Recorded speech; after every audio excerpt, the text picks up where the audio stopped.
Okay, so I try to start it, but it won't start. I don't know. It's not even making the crank noise thingy.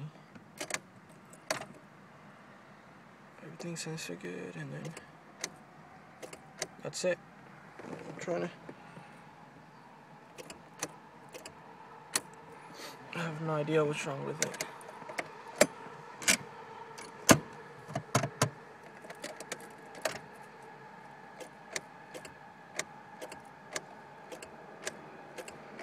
I don't know what's wrong.